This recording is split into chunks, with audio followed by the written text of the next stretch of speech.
You. And welcome back, everyone, to the bucket list, and welcome back to Blade Runner, where everything is exploding.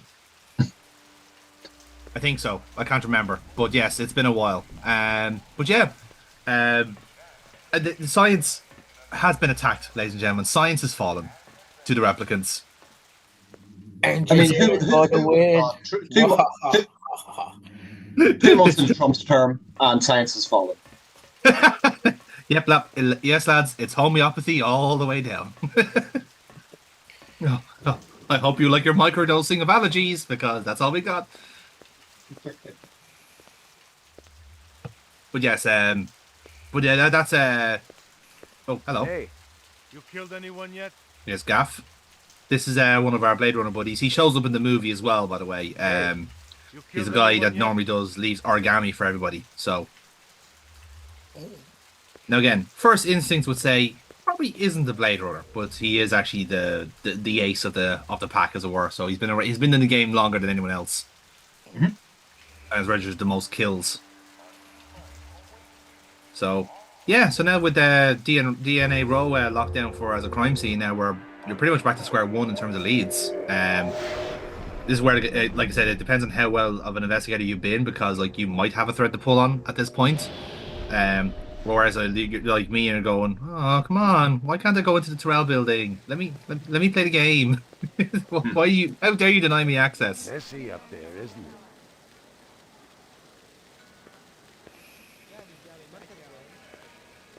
I may have more questions for you later on. Yes, sir.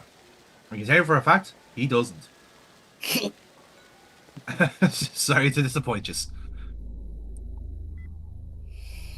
It's But yeah, it is just kind of funny how like the pace of the game really does like kill really does put on the handbrake if you have fucked up, like, you know, it is very much a reward based setup of, like, you know, Disgusting. actually playing the game and actually paying attention and actually investigating rather than just Yeah. like doing dumb clicks like I was doing there.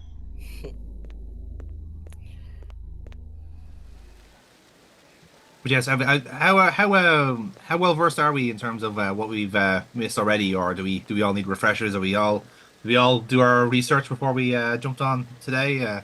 I fucking didn't, just to be clear. uh no. Yeah. Wait, Okay. Well, I have a magic 8 ball here. see, No. you heeded our advice and you didn't play the advanced edition of Blade Runner, then? No.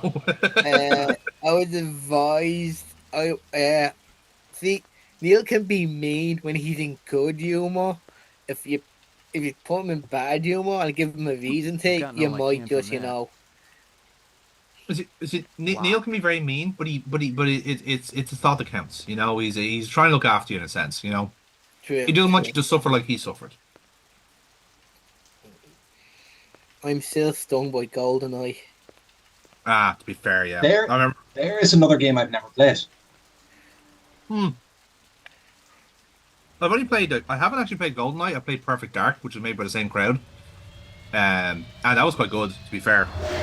Oh no, like Goldeneye for the N64 was mint, but the remake, sweet fucking Jesus. Yeah, I think no. it's kind of evidence as well that like the N64 controller was just so bespoke for the Excuse me, time, pal. in a sense, that like you try and put it onto a Switch whereas like the Switch, you say, is kind of like a traditional controller layout compared to everything else that's out there. Whereas the Yes. Nintendo one was just like the Nintendo controller is all over the place by comparison. You know, um, it's the one thing I can't abide with the Xbox controller is that it's not symmetrical. Like, it wrecks my fucking head that there's like a different button on each side. It's like, what? Who fucking thought this was a good idea? Is it because Sony got the patent before you? Is that what this is? Like, you know? Or I mean, Xbox. you say that, and do you not remember what the N64 controller is so asymmetrical? Like, Yeah. sorry, it is symmetrical, but it's just got that weird button down the middle of it. That's to say, there's so many redundant buttons. It's like Yeah. I know it's to kind of give all the game certain options, especially if you're playing the Ocarina of Time, it makes sense because like you have like a pullback Yeah. for slings, catapults, and stuff like that. But as I said, like if you gave it like 2 or 3 more years, you get a much better controller layout in a sense. Um, Well, you say that, and yet the GameCube controller exists. The game control is not great, but it's a start. Like we were just playing the Eternal Darkness on the channel, and like at the very least, it's functional because like at least the game it gives each game an option to split the directional buttons and the analog sticks. Now, the analog sticks are not great, but you get away with it in Eternal Darkness because of the tank controls. Locked. You know, so at the very least, you could use the directional buttons to map spells, which is ideal because like in a pinch, you don't want to be rummaging through your fucking inventory or your pause screen and getting the wrong one. Whereas you can just like say, I want this to happen if I hit up or the Y button, let's say. So I think depending on the game, sometimes made better use of the control than others. But that's always the case. Like it depends on what you use your tech because now everything is on. Every game is pretty much on every console. You don't really get that kind of unique feel to a game anymore. Um, unless there's like very, very specific examples. Like Nintendo can be that, in fairness. Like every Pokemon game. Nintendo does that quite a bit. Yeah, in fairness, like it's like they're very close knit with like what they would use they program their games intended for that console as opposed to just develop a game generally. But that's all the whole point of Nintendo, I suppose. Again, we will know more about this N64 bullshit when we play Conker's Bad Fur Day. And considering there's no real port of it, I mean, we could like do Conker Lock like Live and Reloaded, but it's not as good, is it, than the original? So we should play it as God intended.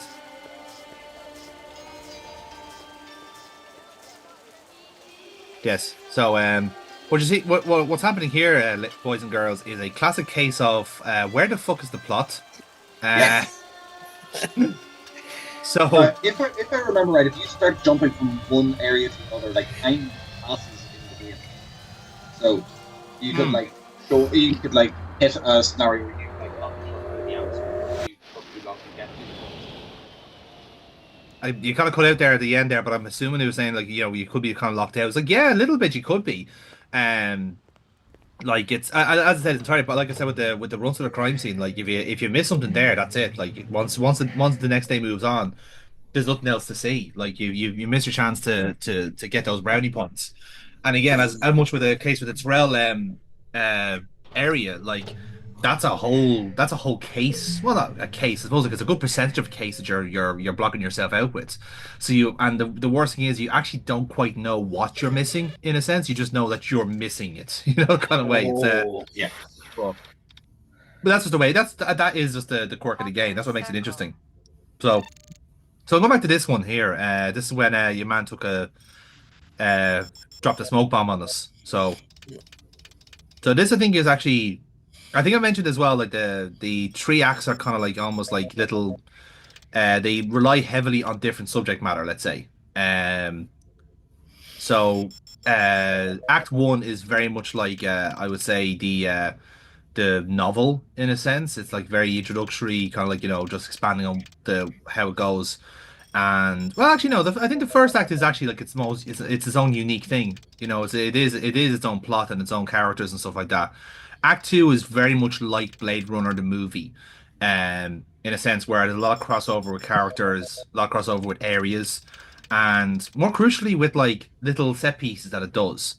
So what becomes a really reoccurring theme in pretty much all the works that Blade Runner inspired is this whole idea of memory manipulation. So that this is gonna come into play now very very soon. But what you're really seeing is the case of that, with all these now little tricks to review images over and over again, you basically start like learning to not trust your eyes.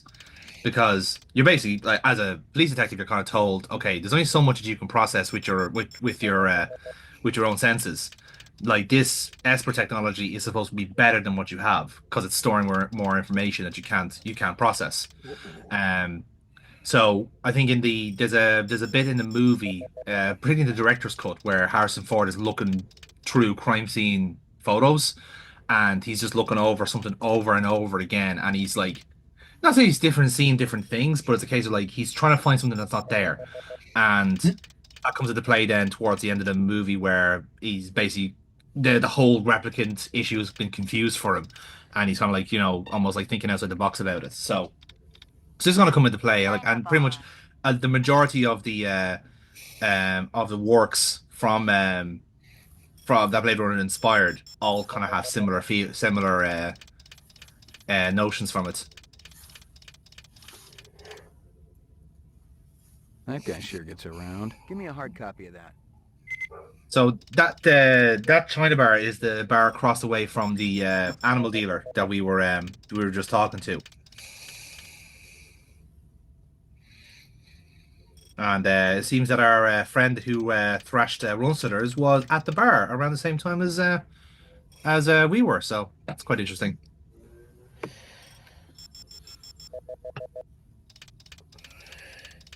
And each of these zoom in thing, is that the computer doing it, or is that you doing each one? So all I'm doing here is I'm like selecting where I want to go, and then if it's something that is like correct, basically it'll zoom in on that particular. So sometimes it is just literally like a magnification of the scene. So like those ones there, like the kanji and that red light there, for instance. There's nothing really to that in a sense. Interesting. Give me a hard copy of that. Now obviously that one's handy because like we just seen there's a camera there, so we can now go back to the bar and say where's your CCTV and shit. But obviously the guy in the trench coat there, like he is probably the one person of it, the point of interest there in it because obviously pans around to show the side of his face. Yeah. So it's like if I'm kind of like going with like basic game programming, it's a case like there's a few parts of that picture that are actually like active in a sense, and if you get into that ballpark, it's like the kind of I suppose like it's like battleships in a way. If you hit the battleship, you get your prompt and you get your evidence. Whereas you could just hit nothing and it's just a generic zoom into something. Yeah. Jesus. So like I said, like it's the game is a really hardcore investigative game. Like you will absolutely miss stuff on your first go, and it will probably require you to go around The second 2 or one. 3 times to get everything. Yeah, yeah. Jesus. And then of course you can play it differently as well. Then you can just waste every replicant you find, or you can let some of them go and see how that game plays differently. And as I said before, this game has 13 different endings based on whatever permutation you end up with. How many replicants? What replicants were picked at the start? How many you retire, and how many you let go? So like all those different combinations all make for a different experience. Like You don't on all the replicants change each time as well. Like yeah, so the game at the start of the game, it arbitrarily picks who the replicants are, and essentially the story unfolds slightly differently for each one. So let's just say like so the sushi chef was the first replicant that we waste. I think he's your free one. He's one that will always be a replicant just because that's the origin point of the story. But there'll be a couple of them that are like basically they're kind of 50-50. So the guy in the cells, for instance, he's kind of like a replicant sympathizer, if you like. He's kind of like, oh, excuse me, pal. He's having a good day. Excuse me, pal. He's just suffering on a seat. That's a showing off. That is. I'm sorry, but that's. You have to watch out for these fucking conjurers, man. They're everywhere. I'll have what he's having if it can make it over. Fucking Wingardium Leviosa, apparently. Well, in fairness, it's a bar, so it'll be Wings Guardian Leviosa. Hopefully, Frank's hot sauce maybe. But yeah, for instance, like so the guy in the cells, right? He might not be a replicant in the next playthrough. He might actually be the real deal in a sense. And the only way you'll know is by giving him the full test. And if he fails it, he's a replicant, and then bang, off you go. You can execute. He can be retired. Likewise, the guy that ran away from us earlier on, Discs from that camera? he could have been a replicant. We don't know. The trailer's gone cold now, and realistically, it wasn't even our case. So that's where we're at now in this one. Bracelet, tough guy. Who's Maggie? Your mommy? She's a dog. So is my wife, but I sure as hell don't brag about it. Pour me one. Just one? One, but one good one. As you can see, take my wife jokes maintain into the futuristic age of 2019. Bob Take Hope my will wife, be please. No, please. She is actually quite insufferable. Thanks for your time. I like as well that because we have like no other business with that woman in the Jamaican food place, that we just kind of stopped and said thank you for your time. I was like, that's quite mannerly. You hear anything yet about that dragonfly jewelry, like what I showed you before? No, senor. My friend is asking for me. If you come back later, maybe I know something more. So yeah, like I said, there is still a real natural sense of time here because um, I don't know, like there isn't like an actual like discernible clock on the go here, so it is very much like kind of like contextual prompts. So like say, I find that like most like kind of major plot points are separated by a day in the game, so we have that kind of dragonfly thing now up in the air. So when the next major plot point hits, we can go back now and see if that lead has been followed up on. And again, if you forget about it, well, that's the trail done. That's that fucking plot line done. Jesus. Yeah. You know. So yeah, you do.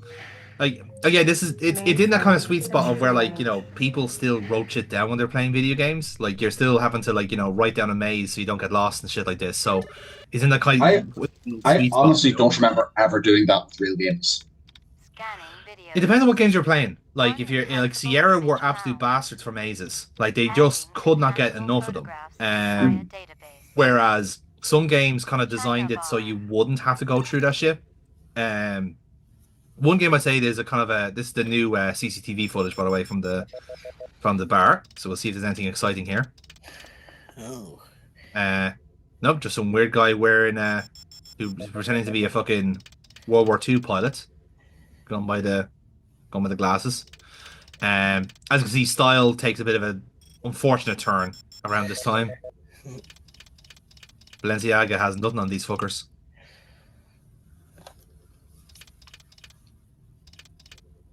But who's that at the bar? Who's that guy? That's us, isn't it? From behind? No? No. Oh. Guzza? Give me a hard copy of that. Yeah, our chief is at that bar. But why? Why indeed? Why indeed? More mysteries abound. We've got some questions that need answering. But yes, I don't know what we were talking about before that. I can't recall now. It's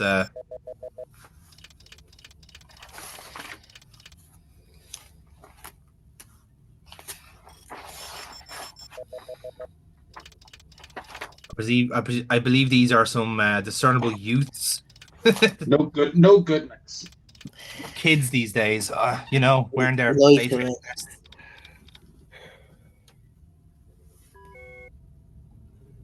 But oh yes, no, about mazes in video games. So like the similar kind of like thing would be LucasArts. So certain games would have had like you still interact with it in a certain way. So like a really nice game would be something like Loom, for instance. Like it's only a couple of hours long, if even.